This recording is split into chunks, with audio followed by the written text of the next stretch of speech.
వేదిక పైన గౌరవ ముఖ్యమంత్రి శ్రీ నారా చంద్రబాబు నాయుడు గారికి బొఫర్స్ కుంభకోణాన్ని బయటికి తీసుకొచ్చిన హిందూ మేనేజింగ్ డైరెక్టర్ ఒకప్పుడు ఎడిటర్గా పనిచేసిన శ్రీ ఎన్ రామ్ గారికి, రాజస్థాన్ పత్రిక చీఫ్ ఎడిటర్ ఓనర్ అయిన శ్రీ గులాబ్ కుటారి గారికి, చిత్ర పరిశ్రమ అతిరథ మహారథులందరికీ,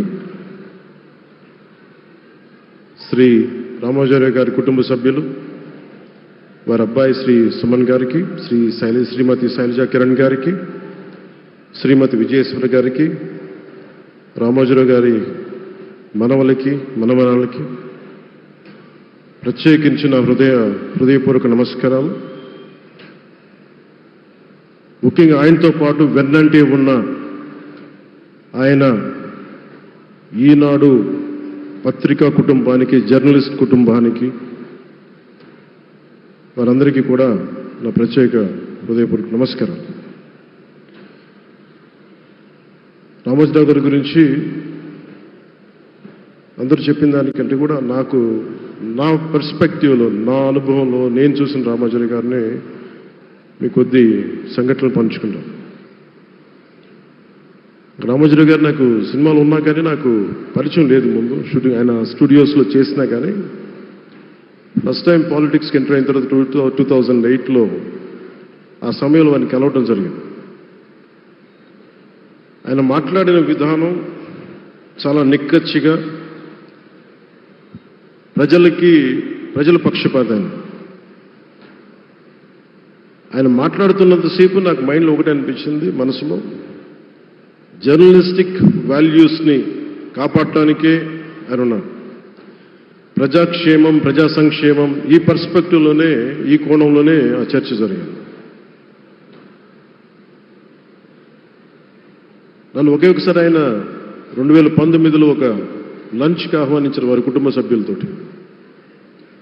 ఆ రోజు ఆయన మాట్లాడింది దేశ పరిస్థితులు, ముఖ్యంగా పత్రికా స్వేచ్ఛ గురించి,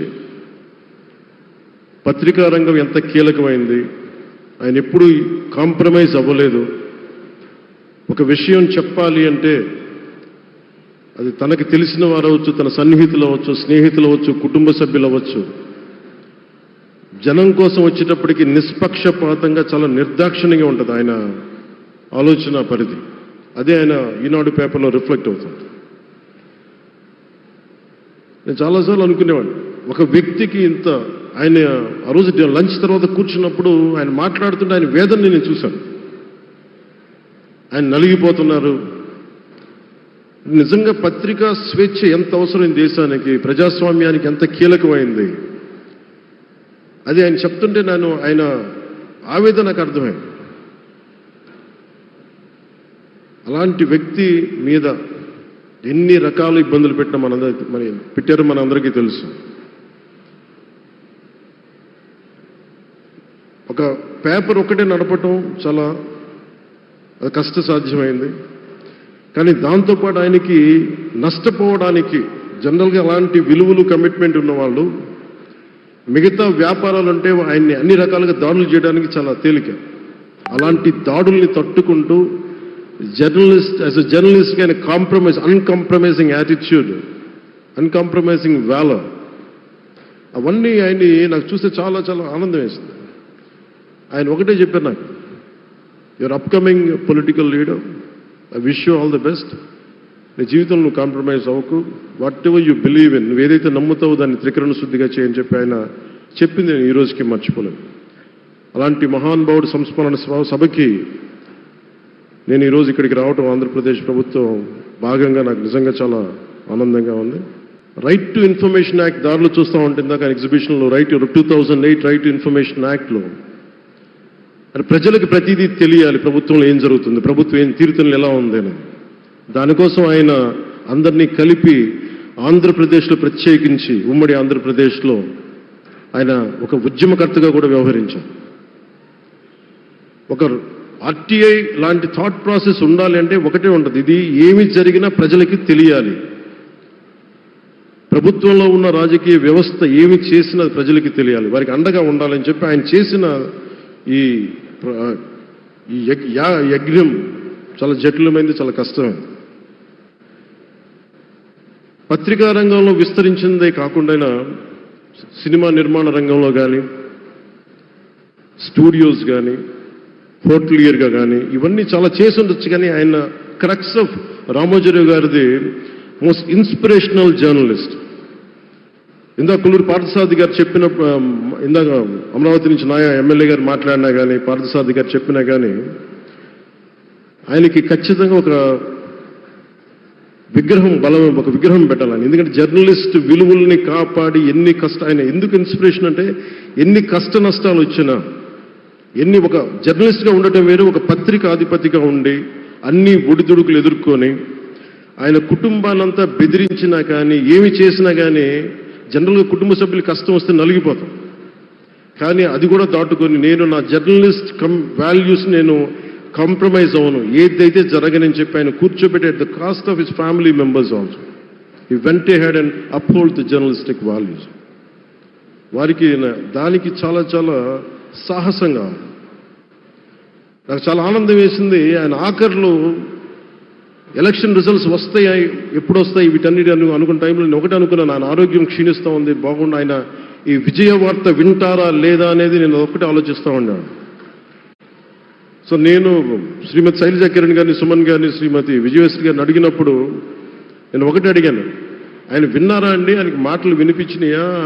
అందరూ చెప్తాను ఆయన వినిపించట్లేదంటే, లేదు, చాలా ఒక 24 గంటలు ఆ విజయాన్ని దశాబ్దం పాటు నలిగారు, దశాబ్దన్నర పాటు నలిగి ఆయన్ని నలిగిన తర్వాత ఆయన అలాంటి వ్యక్తి విజయ వార్త వినకపోతే అక్షోభిస్తుందేమో ఆత్మని అనిపించేది. కానీ విజయ వార్త వినే ఆయన పరమదించారు.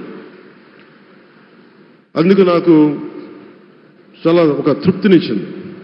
అలాంటి మహానుభావులకి నా నివాళులు అర్పిస్తూ ఆయన నుంచి ఎవరైనా నేర్చుకోవాల్సింది, ప్రజాస్వామ్యాన్ని పరిరక్షించడానికి ఎవరి స్థాయిల్లో, ఒక పత్రికాధిపతిగా కావచ్చు, ఎవరు ఏ స్థాయిలో ఉన్నా దాన్ని మనం కాపాడాల్సిన అవసరం ఉంది. అలాగే ఆయన జర్నలిస్టిక్ వారసత్వ ప్రవాహం అంటే ఉదాహరణకి ఈనాడు, ఈటీవీ తాలూకు ప్రజెంటేషన్ ఆఫ్ న్యూస్ చాలా న్యూట్రల్గా, అన్బయాస్డ్గా ఉండదు. ఏదైనా విషయం చెప్పేటప్పుడు నా గురించి ఎంత రాస్తారో, నన్ను తిట్టాలనుకున్నప్పుడు అంతే తిడతారు. అంటే నువ్వు చేసే పనిని బట్టే గుర్తిస్తారు తప్ప నాకు తెలుసు కదా అని చెప్పి మళ్ళీ దానికి ఫేవరెటిజం ఉండదు. అది తెలుగుదేశం పార్టీ కావచ్చు, ఇంకొక పార్టీ కావచ్చు, కాంగ్రెస్ కూడా కావచ్చు. కాంగ్రెస్ చేస్తే కాంగ్రెస్ని ఆయన్ని పైకెత్తిన సందర్భాలు ఉన్నాయి. అలాగే ఏ పార్టీ తప్పులు చేసి నచ్చని, ప్రజలకి ఇబ్బందికరమైన సంఘటనలు జరిగినప్పుడు ఏం మాత్రం వెనకాడకుండా ఫ్రంట్ పేజీలు వేసేవాడు. ఫ్రంట్ పేజ్లో మరీ చాలా బలంగా చేసేవాడు. సో అందుకే నాకు అనిపించింది, ఒక జర్నలిస్టిక్ వాల్యూస్, ఆయన తాలూకు వారసత్వ ప్రవాహం ప్రతి జర్నలిస్టు పుణికిపుచ్చుకోవాలి, అది తీసుకోవాలి.